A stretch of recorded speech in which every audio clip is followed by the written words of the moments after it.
Hello and welcome to The Boardroom Brief, a new podcast series by Adili Group and ALN Kenya, where we sit down with leaders in their industry as they unpack the career journeys that shape them, the challenges they've navigated, and the solutions that propelled them to where they are today. My name is Nikita Bernardi, and I am the Director of Reputation Management and Crisis PR at Adili Group here in Kenya. And I'm very excited to have our first guest of the series join us here today, Mr. Rishi Ahluwalia, who is the Kenya Country Director for GardaWorld. Welcome, Rishi. Thank you, Nikki. Great to see you, and thank you for having me. Absolutely. We're very excited to hear more about you and your career journey up to today. And for our audience to understand a little bit about your background, Rishi is a former army officer turned business leader, specializing in guiding organizations through geopolitical, digital, and reputational complexity. Rishi has led teams throughout his career, from the small and specialized as a military commander and running operations for boutique corporate intelligence and cybersecurity consultancies, to the large and multidisciplinary, leading corporate teams thousands of people strong. His military and corporate careers have seen him operate across Africa and the Middle East, advising clients before market entry, de-risking their operations, and managing crises when threats materialize. So thanks again, Rishi, for being here today. Just before we started this podcast, I was telling you that last night I spoke at a careers event at my high school. Absolutely. And the worlds that you and I work in, crisis, risk, reputation, it's all very, very exciting buzzwords. And I had so many students and even other professionals come up and ask, wow, how on earth did you get into this career? And so I think that is a great place for us to start. Sure. And I'm going to give the people what they want and ask you yourself, how did your career path take you to where you are today to become the Kenya Country Director for GardaWorld? Sure. So I think like most people in our space who end up where we do, it's generally a bit of a circuitous path. Yeah. It's not direct. And sometimes you think, how did I get here? For me, the kind of golden thread has always been geopolitics. That's just been an interest. I guess I've always been a history nerd, and kind of geopolitics, you know, in a simplistic sense, is kind of where history plays out. Yeah. So as a sort of 18-year-old going off to uni, I studied international relations, and the three careers that I was going to pick between were journalist, diplomat, and soldier. Okay. And, you know, now looking back on it, what I'm about to say sort of drips in 18-year-old naivety. Of course. But I sort of, as I got towards the end of the degree, I was thinking, you know, journalism, it's writing about what other people are doing. It's being there, but not being the one who's doing. Mm-hmm. You know, maybe that's not the one. Diplomat, I thought, again, you know, simplistic 18-year-old viewpoint. I just had this fear that I might be stuck in some sort of mundane posting, stamping visas, or visa applications. Yep. And then, you know, the military, it appealed to me. You've got sort of the components of all those other two in terms of sort of being where history unfolds in a very sort of, I guess, sort of glamorized sense. And 90% of it is not particularly glamorous. And I went down that route, and it was awesome because from a very, very early age even, and also a very early stage in your career, you have a leadership role. You're in charge of a team, You look after them, you look out for them, they look out for you, and it's an incredible dynamic. And in a very high-risk environment as well, sometimes, I imagine. Yeah, exactly. And you know, a lot of what we'll talk about, I will keep drawing back on kind of frameworks and ways of thinking that were inculcated during the time in the military. Yeah. And in this space, you know, I am very cautious of people who over-egg that experience because, you know, again, jumping ahead potentially, but I do think, you know, military experience is great for some things, but it is not the be-all and the end-all, and it is very easy to over-egg its importance. But there are some useful bits which we'll touch on. Whilst I was at university and before I joined the army, I did an internship with a very well-known boutique consultancy in Kenya, who I still think of very fondly, despite the fact that they're now a competitor. And I thought, this is what I want to do after the army. Okay. This is kind of, you know, it's geopolitical adjacent, and you're having a real world impact on real world situations and kind of driving outcomes, and generally just looking after people, which is at the crux of it all, what you and me and other people in this space do. Yeah. And sure enough, that's how it unfolded. So I did my time in the army. I, got to the point where I thought, you know what, I've had a lot of interesting experiences, time to put that in the bank, move to the private sector. Yeah. And I seeked out that industry. So I went to a boutique consultancy in London. Okay. And then moved to a cyber consultancy, and then came back home, as we all do. And that's when I found GardaWorld, and GardaWorld found me. Yeah. And came in as head of operations. And, that was just sort of touching all sides of the business. And then about a year later, moving up to country director. So not just operationalizing, but, now driving the sort of the commercial strategy, and a whole different kind of aspect to a role within the same company, which was lots of fun. So that's kind of the path. To a naive 18-year-old choosing between journalism, the diplomatic service, and the military, to now ending up in the private sector in the kind of risk management space. Yeah, interesting. And obviously you've mentioned GardaWorld, but I think especially for a Kenyan audience, they will know that prior to GardaWorld there was KK Security. Yes. And you were instrumental and led the transition from KK Security to GardaWorld. And I'm wondering if you can talk us through some of maybe, because it looked like a fantastic smooth transition from the outside. And it may well have been that easy, but I wonder if there were any hidden challenges that you can talk about in that transition, that and how you managed them, especially when it was very high pressure, from a very well-known Kenyan brand to GardaWorld. How did that look like? Sure. And what I'll do is I'll cover the bits that, potentially were not easy, but went smoothly. And then talk about the pressure and the bits that required a lot of thoughts. And funnily enough, exactly as you've said, it did go smoothly operationally. It was a mammoth task. I think we had, 20,000 sets of uniform to replace, 5,000 gate signs. Even just getting items out and bringing items back in was a huge task. Signage, branding, like multiple offices around Kenya. Yeah. And I guess the one good thing, or the one strength that we could really draw upon, is that we're an operational business.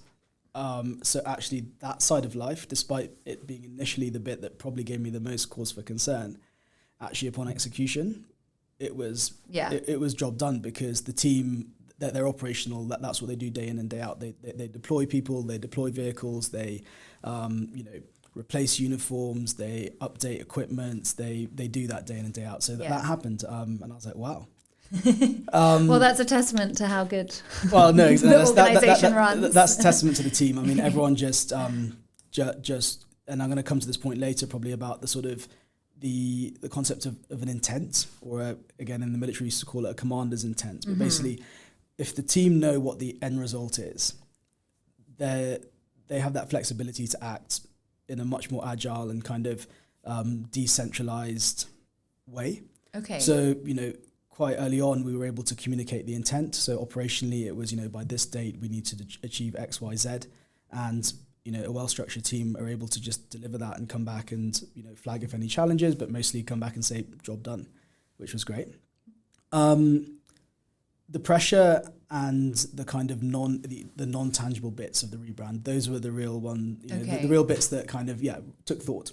Yeah. So the pressure was there in the sense that, with any corporate project, you never have enough time.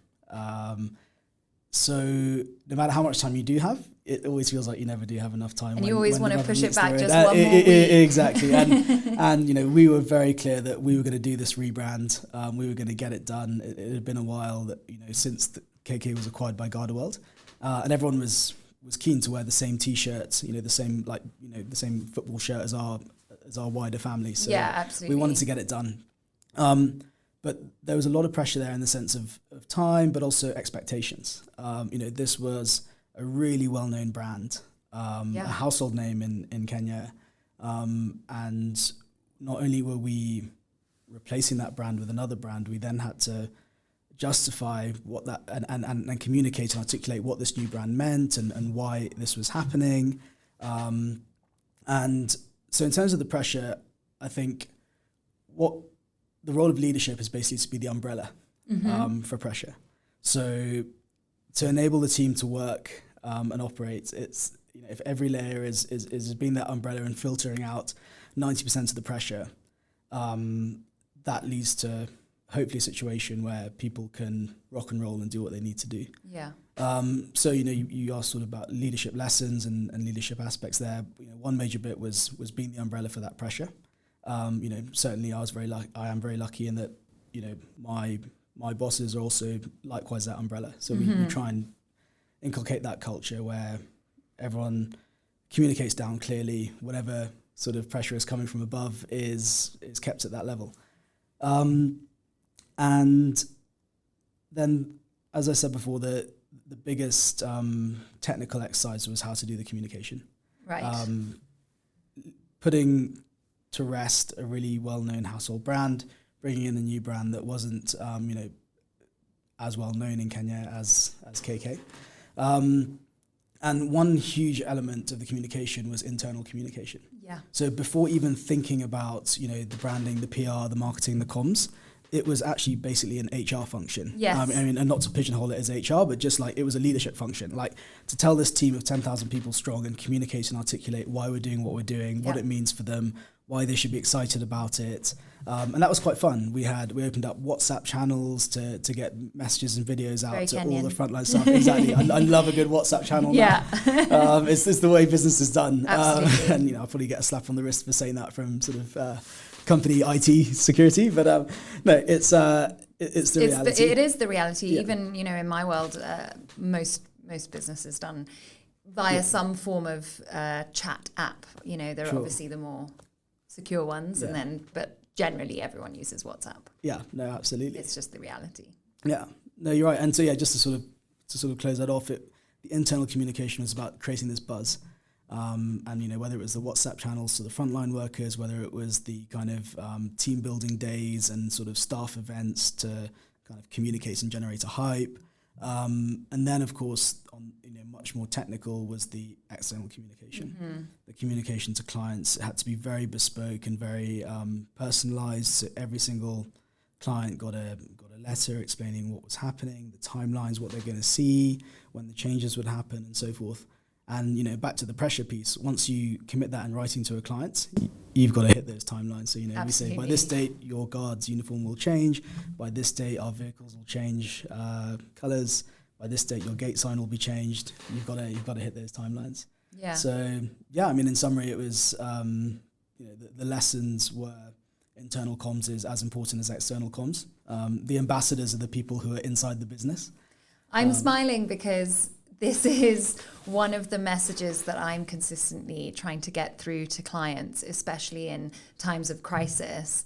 You know, when you think about stakeholder mapping and all these kinds of things, one of your most important stakeholders is your own employees. And I think a lot of people forget this because they only think externally. Sure. And your internal staff, your employees, they will become your biggest supporters if you have spoken with them well. So, you know, whether it's a transition from a brand to another brand, or whether it's, you know, a big reputational issue that has caused damage to the brand, apart from the board, you really need to be telling your staff and employees straight away what is happening and what you're doing about it. So it's really great to hear that, you know, that was one of the best lessons that you learned, because now I can use that as a practical example. As a case study, exactly. And so is that's something you find that is a bit of a theme, is that kind of potentially belated understanding that internal communications and having the internal team as your cheerleaders and advocates? Absolutely. And I found that a lot of times senior management don't want to share information with junior management, or junior staff just in general, because they think that it's going to get leaked. Yeah. But it's actually when there's a vacuum of information that people fill that vacuum with rumors, and then those rumors are what is going to get leaked. So not only are you not preventing a leak, you're preventing a leak of incorrect information. Yeah. And it's going to cause bigger damage if it's rumors that get spread rather than at least it's the truth. So you're filling that information vacuum, you're owning the narrative. Yeah, absolutely. You need to be showing that you're in control. You, even if the situation is dire and there's not much to update on or many, positive things happening, the mere fact that you are updating and that you are keeping your employees and staff, informed of next steps is enough to keep them calm and feel like there is a captain in charge of this ship and it is not sinking. Yeah, and actually, as you mentioned that, another kind of concept sort of pops into my mind, and it's that works both ways in a way, and the information flows coming up from Exactly. all levels are so vital. And as you'll know, in a crisis, when people tend to get blinkered, the sort of the ability to perceive those flows of communication coming in internally are quite limited. And, if you're just focused on the external audience, you're trying to gain situational awareness in all sorts of different ways apart from the sort of internal kind of communication channels. You're missing out on a huge trick. Yeah, you really are. You really are. And I wonder if, a lot of those lessons that you learned have then been able to be used in other situations to help your clients and so on. You obviously work in very high risk environments a lot of the time. Decisions need to be made very quickly, sometimes with limited information. So I wonder if you can give more practical steps on, what is the very first thing that you assess in these kinds of high risk environments when you need to, give your clients advice, and what does the decision-making process look like under pressure in these environments? So the answer is very boring.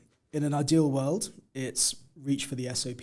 Okay. So reach for the standard operating procedure, which beneath that statement implies a lot. It implies planning, preparation, articulation of the risks, coming up with the mitigation strategies, and coming up with a playbook that you've tested and rehearsed that will lead to the outcome that you ideally want in the event of a series of scenarios. That is a gold-plated solution that is never the reality. Yes, I was going to say. So whilst the textbook says there's been a scenario, there's a crisis, reach for the SOP, follow that. I guess it was Mike Tyson who said everyone has a plan until you get punched in the face. Yeah, I have never heard that, but I like it. I probably butchered it, but it's something along those lines. Or there's a much more nerdy similar quote from a German strategist called Clausewitz, who said that no plan survives first contact with the enemy. So everyone's got a plan until something goes wrong, and then the plan goes out the window. And this, I think, goes to the meat of your question, which is, what do you do? I still think having a framework is the best starting point. Mm-hmm. And in this case, I'll talk about a framework for understanding a situation, understanding what you need to do, and then developing a plan. Yeah. And a framework is good because, as everyone knows, at least it gives you, whilst your subconscious brain is, thinking about all sorts of different things, at least your kind of conscious brain can focus on a series of steps. And you know that if you go through those steps, you'll by and large achieve sort of 80% of what you need to. And this framework, it's known as the 7 questions. Okay. It's used by the British military in planning. The Americans have a sort of spin on it as well, but it's all the same really. Question 1 is, what is the situation and how does it affect me? Okay. And that is basically understanding what's going wrong, what the sort of landscape is in terms of, the actors, the audiences, potentially the adversaries and so forth. And that's setting the baseline for the next steps. Yeah. A lot of times that step is missed and everything from there will go down the wrong trajectory if you don't have a full understanding of what's going wrong and how it's affecting you. The next question is, what outcome do I want to achieve? And why? Okay. And that's where you set your North Star objective for how you get through the crisis. So, what outcomes I want to achieve? Preservation of life, yes. And why? Well, obvious reasons, but X, Y, Z, then there's other implications. Subcategories of that, reputation, brand, financial implications and so forth. That's when you articulate all the end states that you want to achieve. From there, it's what effects do I want to achieve, or what do I want to do? So whether it's, these are now the physical actions, extract from this location, contain and eradicate this cyber threat, which you've now understood is, a DDoS rather than a ransomware attack, for example, right. And so forth. So you now have your list of what you physically need to do to achieve the outcomes that you want, given the situation that you now answered articulated. in the first two questions. Yeah. And then it gets, now the planning kicks in. So you've understood the situation, now the planning kicks in. So question 4, where do I achieve each effect? So basically, who do I need to reassure? Who do I need to extract? What do I need to contain? What do I need to eradicate? Et cetera, et cetera. Question 5, what resources do I have and how do I allocate those effects? So I've got my crisis management team, I've got my internal team, my external support. You allocate the tasks. So now everyone knows what they need to do. All those tasks are in line with what you want to achieve given the situation as it really is. Yeah. And then question 6, where do these tasks take place in relation to each other? That's now your chronology of this is what we're going to do, when, by who, for what reason. Yeah. And then finally, risk mitigation. What control measures do I need to impose? So, if the if the comms team have been tasked with a press release, what are some of the from a corporate perspective, go or no go kind of areas for that communication? If it's a physical extraction, or if it's probably more pertinent for this kind of question, a kidnap and ransom scenario or something like that. What are the what are the parameters that you're going to set so that the teams who are dealing with it have freedom of movement, and that between the parameters that you've set, they'll operate, and outside of that, you've told them these are your guidelines. Yeah. And that goes back to what do you want to achieve and why. You might want to achieve an end result, but you don't want to achieve reputational fallout, legal fallout, et cetera, et cetera. Yeah. So in summary, textbook answer in a crisis, reach for the SOP. Yeah. In reality, 7 questions. That took about sort of 10 minutes to articulate, but that 10 minutes of running through that absolutely is pretty handy. Yeah, that can make the difference between solving the situation or not, as you said at the beginning. And actually, you made me think about the risks that you were mentioning. I think it was in question 7. What are some of the risks? And in my world, we don't have to think about extractions and all the rest of it, but we do think a lot about reputational risk. And I think that especially in the security industry, operational risk and reputational risk we know they're connected, but clients might not know they're connected. So I wonder if you could speak a little bit about your experience in that regard.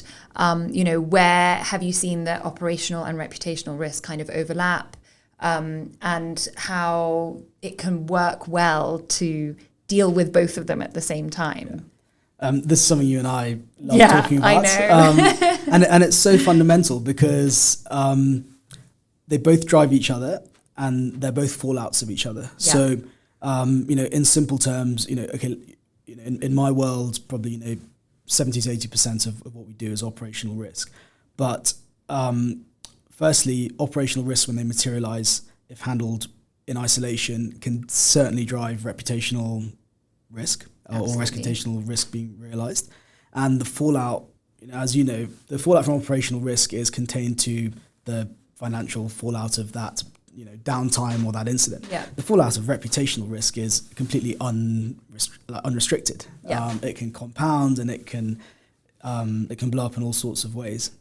So that's one sort of overlap that operational risk materializing will drive reputational fallout, and the downside is much worse than purely the operational downside. Absolutely. And then the flip side of it, and this is something that I think is really interesting in terms of an intersection between crisis communications and reputational risk management, and then the sort of the more operational side, is I see it by and large, the majority of operational risks, when they're caused by when the risk is caused by human actors, is all driven from reputational issues. Maybe not reputational being the right word, but issues of perception, issues of the narrative, issues of, that human terrain and what's going on in people's minds around a certain subject. And I see it time and time again, whether it's, anti-poaching or whether it is, some of these community issues in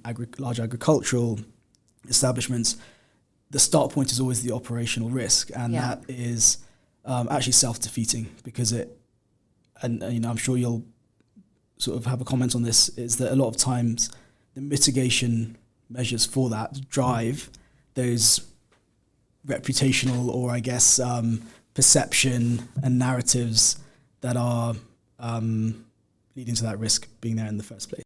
Yeah, so you were mentioning some of the, perception becoming reality. And I think especially in the community sense, the community around which big projects, whether it's a farming project, whether it's, conservation and anti-poaching, whether it's a big infrastructure project, mining, oil and gas, the community issues are often seen as something that people need to fulfill in order to, tick boxes on their ESG targets. But I think we have seen time and again, especially in geographies like Kenya, that actually the communities have a lot of power, they have a lot of say, and if they perceive your project to not be beneficial to them, let alone being harmful, so they need to see it both as beneficial and as not harmful, which are two separate reputational things, the community can literally stop a business from operating. And so I think that, keeping those reputational issues in mind from the very beginning is fundamental from an operational perspective, because without that, you're not going to have a successful long-term project. It's just not going to happen. No, completely. And I think that point about perception as well. I mean, everything is subjective, and I think human behavior, at an individual level and certainly at a group level, is very subjectively driven. And I think that's an opportunity in terms of that ambiguity can be leveraged by owning that perception, owning that narrative. And I just, your point made me think about, it's a small little story that kind of illustrates it in a very simplistic way. But I was working on a project in Turkana, and obviously there the community is very active, very vocal, and have to be part of every solution, because otherwise it just won't happen. And I was new to this project, new to the business, and as I arrived there, my colleague, who was our Turkana ops manager, met me at the airstrip and handed me a stool, one of the little Turkana stools, the little wooden stools. Yes. And he was like, "You'll need this." I was like, "Okay." And all the meetings we had were under a tree, with the, whether it was the elders or the kind of, the notables, and they all come out with their stool that they carry around with them, and they sit on it. And I had mine, and I was like, "Great!" And they were all like, "Wow, he's got his stool." So you're all sat there at the same length, at the same height, under a tree. And I'm not saying that drove any kind of outputs, except the perception piece there is very much that now drives the mood of the meeting. Absolutely. That subjectivity and that kind of irrationality of human behavior, it just already sets you off on a good foot, because these guys are thinking, normally someone in my position would have come and sat on a camp chair, or we would have done it inside and, taken them to an office. Exactly, an alien environment, but coming to their environment, sitting on a traditional stool at their level, which showed a bit of foresight and so forth. And meeting people where they are. Exactly, where they're comfortable. Yeah. And, sure enough, my back and hips might have been sort of burning after a few hours of that, but it was great. Yeah. And I think that's a little sort of image or case study that I like to use when I think about how we engage with the communities on our other projects. Absolutely. Or there's always automatically a defensive wall that's put up in these sort of interactions, especially if you're representing the big corporates. Yeah. Yeah, I actually think sometimes the word community almost has taken on a meaning where, you know, I sometimes I've sat in meetings where people have just rolled their eyes, where it's been like, you need to, you know, have a good community strategy. And I think one of the things that I personally learned from a client who handles community matters extremely well is to reframe it and think, you know, the community is not an other. We are part of the community. So instead of us thinking us and them, how are we adding to this community? What are we bringing to them? You know, we are now in their space, so we are part of the community. So we should be maybe thinking about them in terms of neighbors or colleagues or, you know, people that we work with rather than work against. And I think that, you know, is a really good illustrative example of it. Absolutely. And where you said that, you know, we are within or amongst the community, I mean, that's the terrain. Yeah. And there's a sort of slightly cheesy phrase, human terrain. But when you start to conceptualize the sort of the perception, the human perception element as part of the terrain that you're operating in, it makes it much easier to inculcate it into planning and so forth, but it's very much part of the terrain. Yeah. And I think it also feeds into that point that you made earlier about you know, with internal communication in a business environment, for example, and the importance of those communication Absolutely. flows coming back upwards. Some of the biggest strengths from a operational and reputational risk management perspective in these areas where community grievances are an issue is the community themselves. Mm-hmm. And when that relationship works correctly and works well, it's phenomenal. It's such a force multiplier to have the community bought into a concept, bought into a project, and it's no amount of physical infrastructure can make up for that community that's bought into something. I agree. Just to move on a little bit, you were talking about the terrains that you work in, and you know, a lot of them are high risk, difficult, and all these kinds of things. And I know that you're about to launch GardaWorld's crisis response and medical assistance product, which obviously operates in all of these very difficult terrains. So what should organizations expect from modern crisis support today via this product and just in general? Sure. So this product in basic terms is quite a simple concept, which I think is good. A simple concept is more resilient and is easy to communicate and meets a specific need. And basically, it's a concept where we can, if you're in distress, our Ops Center can geolocate you, we can find you, we can task a mobile response team to immediately intervene, control the situation, you know, whether it's crowd control, whether it's law enforcement liaison, basic first aid, communicate with the Ops Center, and then with our partner, who are the most credible and I think the most cutting edge medical services aggregator in Kenya and now East Africa, we're able to patch that incident through to their dispatch center and leverage a network of over 800 ambulances and some of the you know, most credible fixed wing and rotary wing area medical evacuation capabilities, and extract someone back to the nearest center of medical excellence. And the reason for this, the genesis of it, is what we were finding was with a lot of our clients who got into trouble, some of the most difficult part of the whole sort of process was locating that person. You know, someone who's not been in Kenya or, you know, a certain country in Africa for a very long time. Mm-hmm. It's very hard for them to explain over the phone where they are. The network could potentially be patchy, and just simply locating them is step one. And so really practical things. So that's practical, and so that's where the technology comes in. And then the other sort of critical bit is that response piece, the physical response. You asked about sort of what companies should expect from a crisis response provider, and my answer to that is footprint and muscle, because there's a lot of crisis response providers in the industry that are basically, you know, a smart website and that's about it. You know, an ops center which consists of someone with a phone, but what happens next?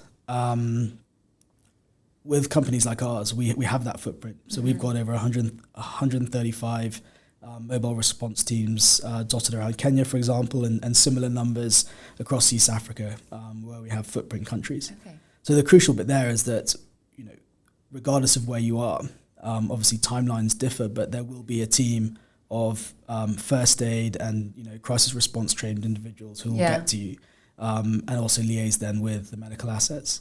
So, I would say people need to look for crisis responders that have their muscle in house, that have that ability to respond and achieve an outcome rather than talk about scenario planning. We've got a 24-hour hotline, and what we'll do is we'll tell you, okay, you need to get yourself to the Aga Khan hospital. Yeah. And then we'll sort your medical bills out. Yeah. That's not how it works. No. And that's not how it should work. And that was a gap.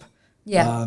So it's quite exciting, and I think it answers or fills allays concerns that I know that duty of care holders have around locating and extracting their people when things do go wrong. Yeah. No, super interesting. And it's not just Kenya, it's all over Africa or just East Africa? So initially, phase 1 is East Africa, where we have Garda World footprint, and then pushing across to our footprint in West Africa. Okay. And ultimately, in time, certainly my vision is there's no reason why it can't be Pan-Africa. Yeah. But like I said, what we won't compromise on is that really credible footprint, because that's essentially what we're calling out some of the other providers on. And I think that can be built. We're in a great position because we've got a head start. We do have that footprint in most countries. Yeah. So just one final question for you today, and I think it's good for us to end kind of looking ahead. Yeah. And so based on all your experience and everything that you're seeing in the market, what risks should leaders in East Africa watch for more closely?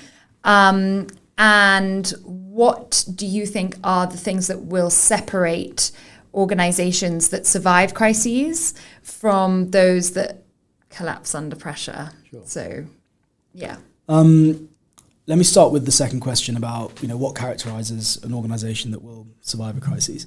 Leadership. Mm-hmm. It's completely leadership, because there's so much that falls out of that. Leadership will dictate prior to a crisis what sort of measures have been put in place, what sort of culture and communication flows have been set up. Leadership will set you up for success before a crisis happens. During a crisis, as we all know, leadership is what gets you through a crisis, but not just the performance of said leader, but that leader's ability to articulate an intent and to articulate an outcome, give those subordinate teams freedom of movement to operate dynamically with agility and execute that intent. Yeah. And that ability as a leader to be that umbrella for pressure and for everything else that comes down with a crisis. That leader shelters the team from that so they can operate and do what needs to be done.